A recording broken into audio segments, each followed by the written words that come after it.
کامیاب لوگ اپنے فیصلوں سے دنیا بدل دیتے ہیں اور کمزور لوگ دنیا کے ڈر سے اپنے فیصلے بدل دیتے ہیں۔ انسان اپنا چہرہ تو خوب سجاتا ہے جس پر لوگوں کی نظر ہوتی ہے، مگر وہ دل کو سجانے کی کوشش نہیں کرتا جس پر اللہ کی نظر ہوتی ہے۔ تم پانی جیسے بنو جو اپنا راستہ خود بناتا ہے، پتھر جیسے نہ بنو جو دوسروں کا راستہ بھی روک لیتا ہے۔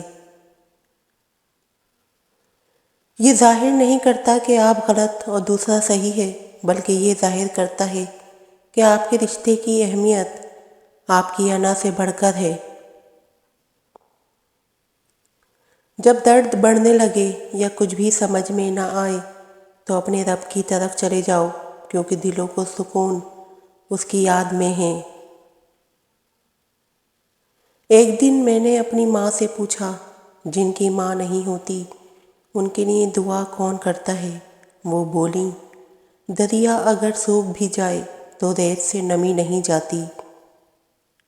قرآن پاک کی خوبصورتی یہ ہے کہ آپ اس کے پیغام کو بدل نہیں سکتے، ہاں مگر وہ آپ کو بدل سکتا ہے۔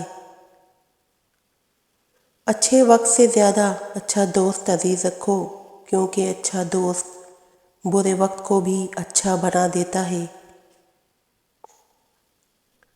بڑا غضب کا نظارہ ہے اس عجیب سی دنیا کا، لوگ سب کچھ بٹورنے میں لگے ہیں خالی ہاتھ جانے کے لیے۔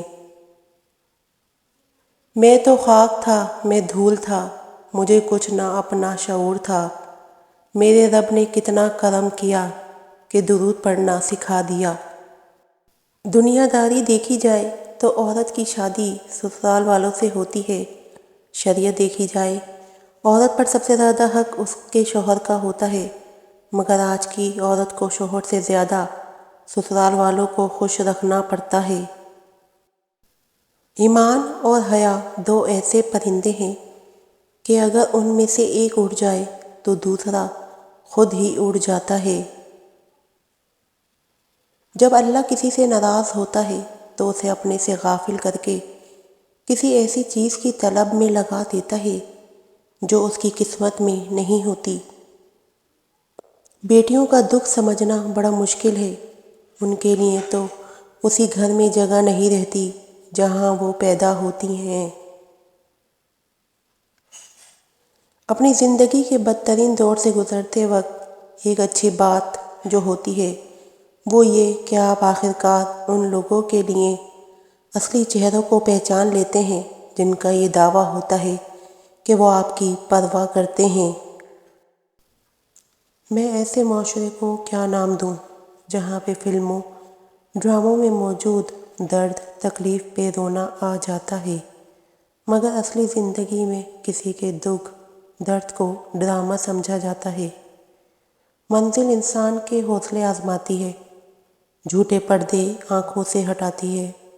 کسی بھی چیز سے ہمت مت ہارنا، کیونکہ ٹھوکر ہی انسان کو چلنا سکھاتی ہے۔ چپ سے بڑی بددعا کوئی نہیں ہوتی، جب بندہ بولتا ہے تو قدرت خاموش رہتی ہے، اور جب بندہ خاموش ہو جاتا ہے تو قدرت انتقام لیتی ہے، اور قدرت کا انتقام بہت برا ہوتا ہے۔ شرعاً عورت کو حق حاصل ہے کہ شوہر کے ماں باپ سے علیحدہ رہے، اور اگر وہ اپنے جائز حق کا مطالبہ کرے گی تو شوہر پر اس کا حق کا ادا کرنا واجب ہوگا، اور واجب کا چھوڑنا گناہ ہے، اور گناہ میں کسی کی اطاعت نہیں، چاہے ماں باپ ہوں۔ نبی کریم صلی اللہ علیہ وآلہ وسلم نے فرمایا، جب تم نماز کے لیے کھڑے ہو تو اسے الوداعی نماز سمجھ کر ادا کرو۔ Thanks for watching, please like subscribe my channel. اللہ حافظ۔